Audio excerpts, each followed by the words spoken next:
teacher didn't let me use the bathroom during class, so I kidnapped his children and skinned his dog alive. It was like any other day at school, long and boring. Except that day, I drank 5 cartons of milk. Not the best idea, I know. But that didn't matter, because it was in the past now. I was sitting there, and halfway through the period, my stomach makes the worst growling sound I've ever heard. I quickly raised my hand and asked to go to the bathroom, but my worthless teacher, Mr. Johnson, just said, "Not now, we're in the middle of a lesson." I said to him, "But I really need to go." He still didn't let me. The whole rest of the class, I sat there with a horrible stomachache, and it growled loudly for the entire period. Embarrassing. If it weren't for Mr. Johnson, I never would have been inconvenienced like that, so I made sure he would face the consequences of his actions. That night, I snuck into Mr. Johnson's house. He had 2 little children, 1 girl and 1 boy. I went to each of their rooms and chloroformed them. If I made any mistakes, it was game over. However, I was meticulous enough to make it out of the house with both children passed out, and surprisingly, the dog too. It was very friendly and did not bark at all. I simply picked it up and took it away. I threw the 2 children and the dog in the trunk of my car. After driving back to my house, I took each of them down to the basement. The basement was very secure, for it had multiple locks on the door and soundproof walls. It was perfect for keeping people down there. I never planned on actually harming the children in any way.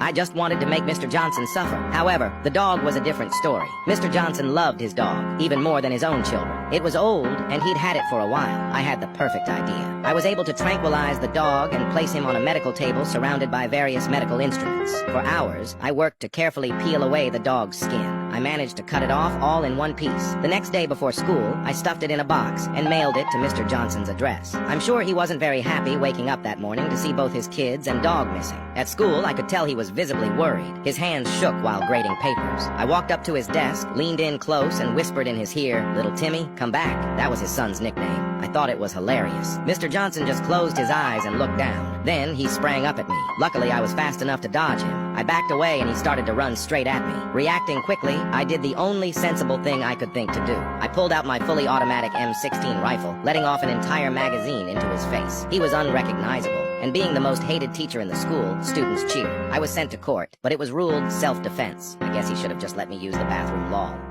Good.